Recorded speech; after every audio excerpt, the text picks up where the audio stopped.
পুরাতন বছরকে বিদায় জানিয়ে নতুন বছরকে আমরা সবাই স্বাগত জানিয়েছি। এই নতুন বছর উপলক্ষে ছোটোখাটো একটি পিকনিকের আয়োজন করা হয়েছিল। এই পিকনিকটা আমরা কয়েকজন মিলে খেয়েছিলাম। প্রথমে আমরা সবাই মিলে বাজারে চলে গেলাম। বাজার থেকে পিকনিকের যেসব জিনিস কেনার ছিল ওইগুলো জিনিস কিনে আনতে হবে, এরপর পিকনিকের রান্না বান্না হবে। আজকের ভিডিওটি অবশ্যই অনেক ইন্টারেস্টিং হতে চলেছে, এজন্য ভিডিওটিতে একটি লাইক দিয়ে সম্পূর্ণ ভিডিও দেখবেন। প্রথমে মাংসটা কেটে নেওয়ার পালা, এজন্য খুব সুন্দরভাবে মাংসগুলো কেটে নেওয়া হচ্ছে। আর ছোটোখাটো একটা বক্সের ব্যবস্থা করেছিলাম। আর এখানে অনেক কিছু আদা, রসুন, পেঁয়াজ এগুলো খুব সুন্দরভাবে ধুয়ে ভালোভাবে কেটে নিতে হচ্ছে।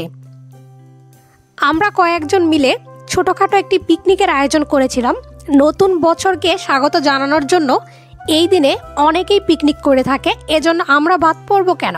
তাই আমরাও ছোটোখাটো একটি পিকনিকের আয়োজন করেছিলাম, যাতে করে আমরা সবাই অনেক সুন্দর করে মজা করতে পারি, আনন্দ করতে পারি। সবাই মিলে একসাথে এরকম পিকনিক খেলে ভীষণ মজা হয়ে থাকে, আনন্দ হয়ে থাকে এবং একসাথে সবাই মিলে কাজ করার মজাটাই আলাদা। খুব সুন্দরভাবে প্রথমে মাংসটা রান্না করে নেওয়া হচ্ছিল। আমরা বেশি কিছু খাবারের আয়োজন করিনি, পরিমাণ মতো সব কিছু খাবারের আয়োজন করা হয়েছিল। খুব সুন্দরভাবে মাংসটাকে কষিয়ে নেওয়া হয়েছে এবং মাংসটা ভালোভাবে রান্না করা হচ্ছে। এ ধরনের মাংসের রেসিপি পেতে অবশ্যই আমার ইউটিউব চ্যানেলে চলে যাবেন। ইউটিউব চ্যানেলে আমি বেশ কয়েক রকমের মাংস রান্নার রেসিপি দিয়েছি। আশা করি ওই ভিডিওগুলো আপনাদের কাছে ভীষণ ভালো লাগবে। এবার এখানে পোলাও রান্না করে নিতে হবে।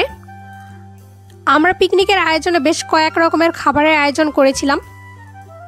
পোলাও রান্না করার জন্য এবার খুব সুন্দরভাবে চালটাকে ভালো করে ভেজে নিতে হবে। এরকম শাহী পোলাও বা যে কোনো ধরনের সিম্পল পোলাওয়ের রেসিপি আমি আমার ইউটিউব চ্যানেলে দিয়ে দিয়েছি। আপনারা এখনও যারা আমার ইউটিউব চ্যানেলটি সাবস্ক্রাইব করেনি তারা প্লিজ ইউটিউব চ্যানেলটি সাবস্ক্রাইব করে ফেলবেন। এবার খুব সুন্দরভাবে পোলাও রান্না করা হবে। এবার কুচি কুচি করে কেটে রাখা গাজর আর গোটা কাঁচামরিচ ফ্লেভারের জন্য দিয়ে দিলাম। এবার ঢাকা দিয়ে রান্না করে নেব পোলাও। আর এখানে ডিমগুলো খুব সুন্দরভাবে খোসা ছাড়িয়ে নেওয়া হচ্ছে।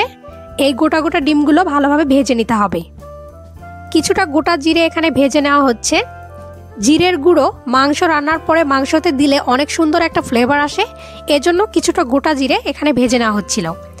এবার ডিমগুলো খুব সুন্দরভাবে তেলের ভিতর দিয়ে নুন আর হলুদ দিয়ে ভালো করে ভেজে নিতে হবে।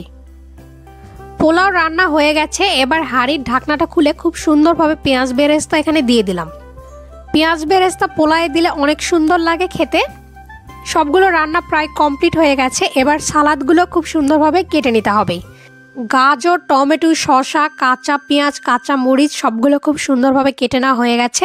আর এখানে জিরের গুঁড়োটা খুব সুন্দরভাবে মাংসে দিয়ে অ্যাড করে নেওয়া হচ্ছে। এবার পরিবেশনের জন্য একদম রেডি।